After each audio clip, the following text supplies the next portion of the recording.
Hey, if you're into classic rock going back into the 80s and 90s, I think you will enjoy the video that we have for you here today. So lately we've been doing a lot of these videos where I've been opening up boxes, showing you records that we've purchased. And in this case, I have two records that I'm super excited about, and then kind of a bonus thing that if you follow this channel, you'll know why I got it. And I'm very excited about all these things. But the two records, I just ordered these a couple days ago, but because somebody had made a suggestion that we needed to do more with these bands, and I had owned these things on CD. And I'd never had the vinyl, and so I just ordered. And these are kind of new printings of these things. But anyway, it's going to be kind of cool for me to finally have these things. So we have a couple. The first things I'm going to show you just came off of Amazon, and like I said, we just ordered them this week. Okay, and this is like Christmas for me. It's kind of funny. I think a lot of us went through that process or that experience. Okay, there we go. Where we started moving from from records to CDs, and it's kind of a sad thing looking back because I now wish I had purchased all these things on vinyl. But looking back, I don't even remember seeing some of these things on vinyl. It just kind of became a focal point of getting everything on CD. So now I'm back kind of buying these things, and it's kind of a fun thing for me now that the channel's growing, and it gives me an opportunity to get some of this stuff and then make some videos about this stuff. So these records that I got, we'll have some videos coming, but I thought this would be fun for you to see as we kind of open these up. You can open them up with me and kind of see what this is, what we've got here. So let's see what this first one is.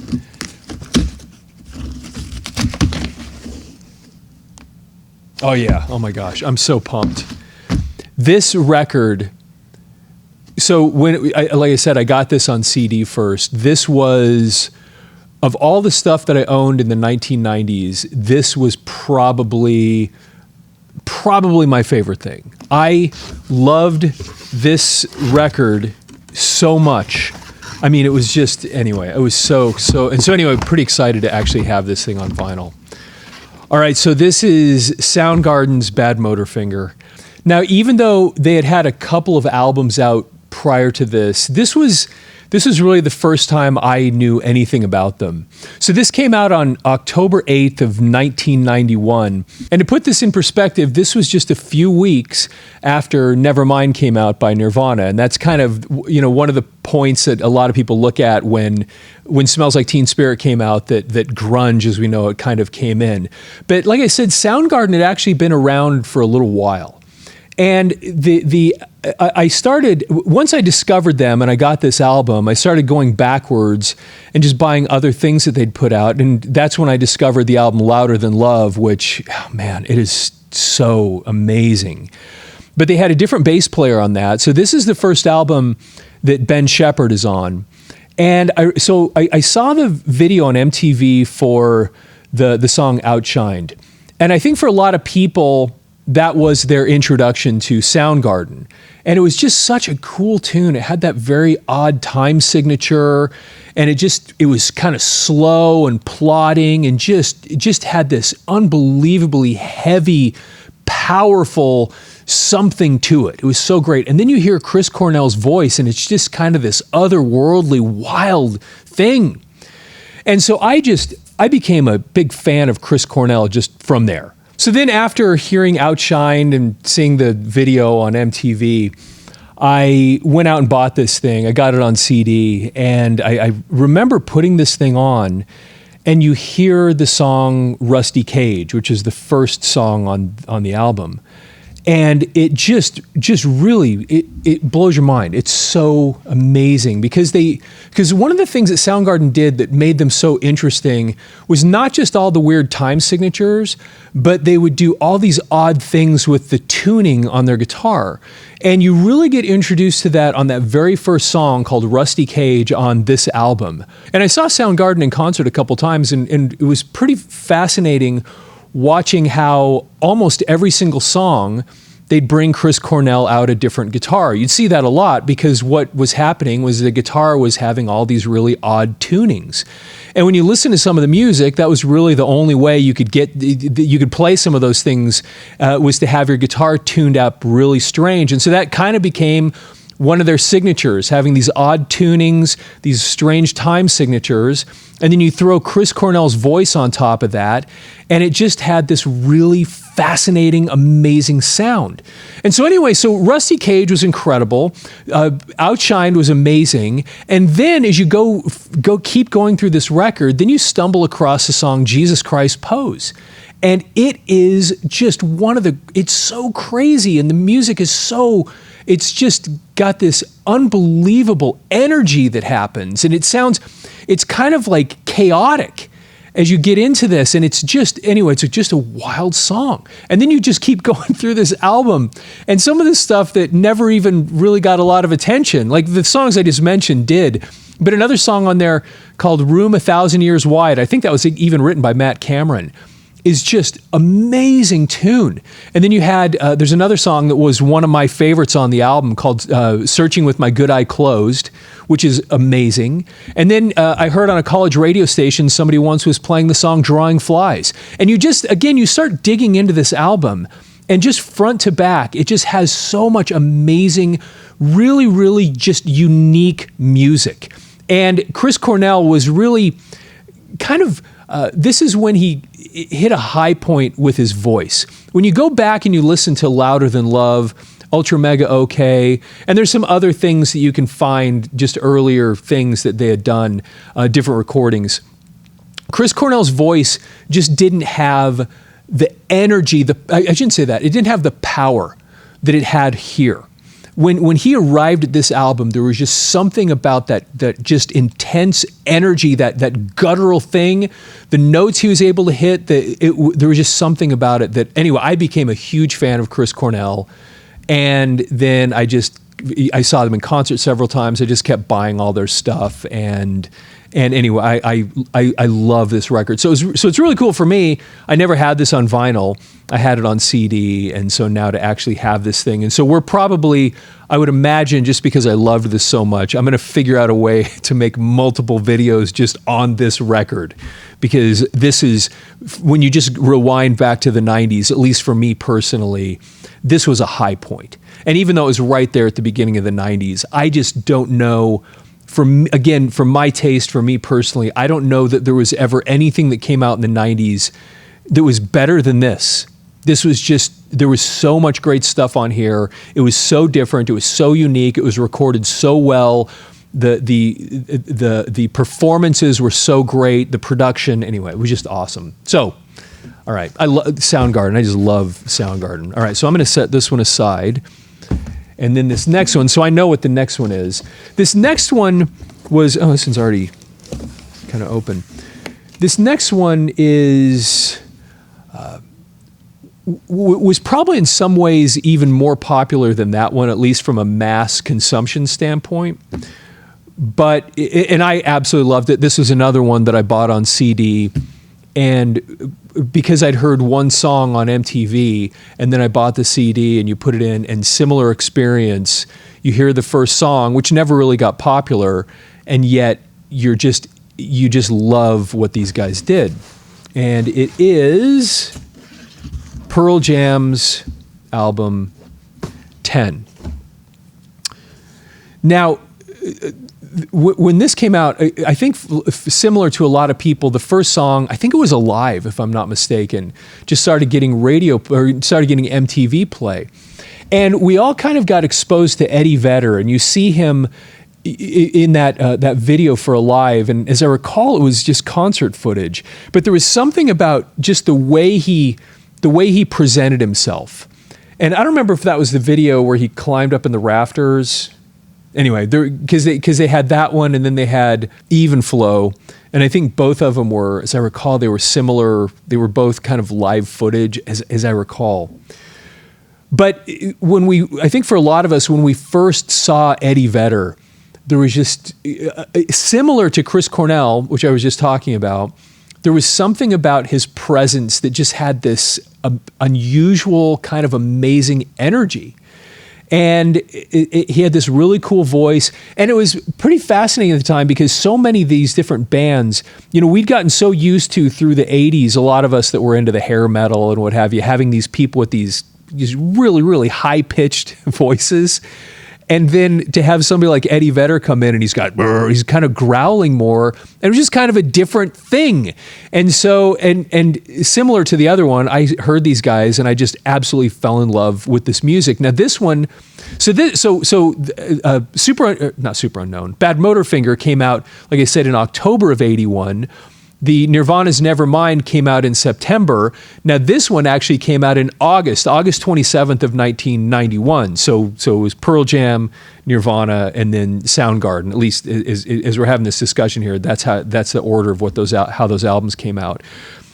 But we first heard this thing, and you hear the song live, and it just, there's something about it that almost had a feeling that rewound you back into the 60s or 70s. There was something about the sound. And then you hear the song Even Flow. Dun, dun, dun, had this really just kind of amazing rhythm to it. It was so cool. And then they had those videos for both of those. And then they had the video for Jeremy. And I think, if I'm not mistaken, that was the last video they ever made. And that was a great tune too. It was so cool. And then Black was another one that people really fell in love with. And for me, I was playing in a band at the time, and we had a very hard time playing Soundgarden stuff, especially because it was hard to sing. This stuff, not so much. And so I think in the band I was in, we played Alive, we played Even Flow, we played Black.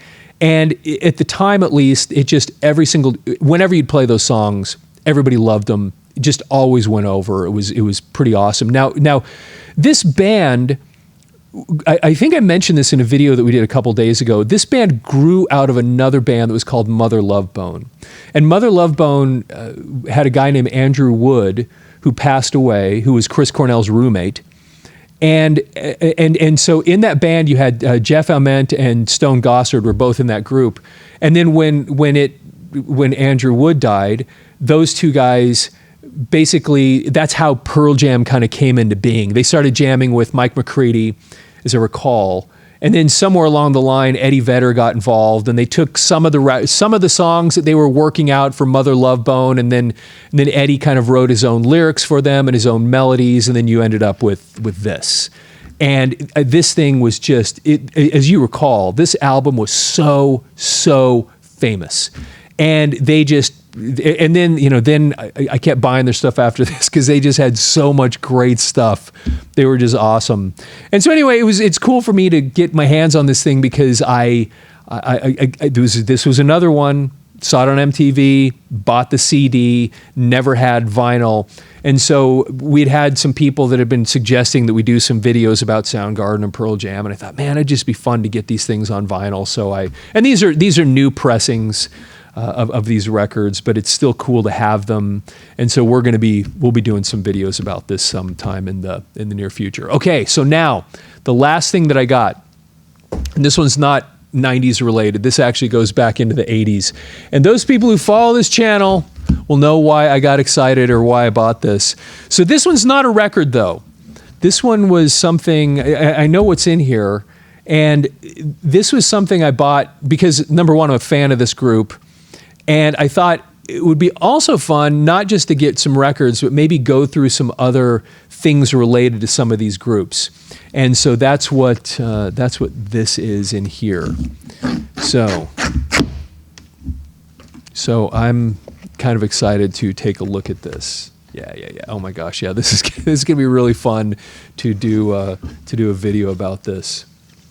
Okay, so what I have here is a Ratt Invasion of Your Privacy World Tour book. And of course, Invasion of Your Privacy looks like it's a little bit beat up, but anyway, I'm still pretty pumped about this. So Invasion of Your Privacy, this had, two of Ratt's like just best tunes. And when you go back, this one had, the album had You're in Love and it had Lay It Down. And really, Lay It Down, is there a better guitar hook ever made than that song. I mean, there's probably some that are as good, but the guitar hook in that tune was just so great, and the song was so amazing.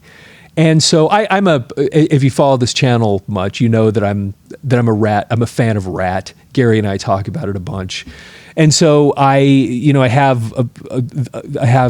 we've brought out a bunch of their records and talked about them before. And I thought, rather than just having the records, it'd be kind of fun to track down some of these old concert programs. So if you saw them on this tour, which I'm sure a lot of people that I know a lot of people who watch these videos saw them in concert a bunch. I didn't see them on this tour. I saw them on the previous one. I'm not sure why I didn't, but for some reason I did not see them on this tour.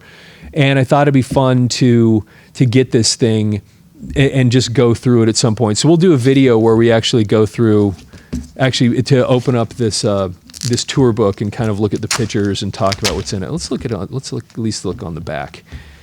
Let's see what's on the back here. Okay, so there's the guys right there. Yeah, it's a little bit busted up, but if you saw them on this tour, you would have seen. You would have seen what, probably if you went to buy a T-shirt, one of these tour books sitting there, and so that's what this is. This is such an interesting picture because Robin Crosby. I remember when I saw them in concert, he was a big dude, and it looked a little. I got to be honest, it looked a little bit strange when I saw them the first time, because the first time I saw them in concert, it was on the Out of the Cellar tour, and they were just starting to take off. And I saw them in a place that, I don't know what, it was called the Rainbow Music Hall in Denver, Colorado. And I don't remember how many people sat in that place. I think it was like 1,500 to 2,000 people was about it. And so I was pretty close to the stage. I mean, every seat was in that place. But I remember seeing Robin Crosby. I didn't know anything about him. And he's just like a big dude. And looking at this big guy with this guitar just made the guitar look so small. And I had a similar experience when I saw the band Vandenberg, Adrian Vandenberg, who, if you'd never heard of Vandenberg, you would have seen him at least with Whitesnake. Similarly, I think Adrian Vandenberg was something like 6'7", big dude. But then when you throw a guitar on him, a normal sized guitar just looked tiny. And so similar with Robin Crosby, I don't know what he was, but I think he was like 6'4" or something like that. So he was just looked like a football player, just this big, tall, just big, good looking dude. And so anyway, he's a good guitar player and this really cool personality. And so anyway, I think everybody really liked him. And then of course he sadly passed away some time ago. But anyway, I thought it'd be fun to get a tour book, and we'll go through this at some point, make a video about this. But anyway, I thought you'd have fun kind of going through it with me, opening this thing up. Again, because I am a fan of Ratt, as many of you know, so I thought this would be cool to bust this out at some point. So anyway, so this is going to be kind of fun. We got a couple of grunge type records that we're going to be doing some videos about, and then this one goes back. So Invasion of Your Privacy came out actually in 1985, so it was quite a ways before some of the records we were talking about. But anyway, as I've said many times, I really liked Ratt, and this is going to be really fun to do some reminiscing and kind of go through this stuff. So anyway, and if you saw them in this tour, I'd like to hear about it, because eventually we're going to do some videos about this, and it'd be cool to have some of your feedback telling us a little bit about what the concert, what that tour was like, what it was like seeing them. And from what I understand, Bon Jovi opened up for them during at least part of this tour. And the other ones that I saw had opened up with them, like I think Y&T, if you remember Y&T, man, anyway, I've got a few of their records. They were something. Dave Meniketti, was that his name? Yeah. Just like underrated vocalist. I don't know how many people even think about him anymore, but he was just monstrous voice.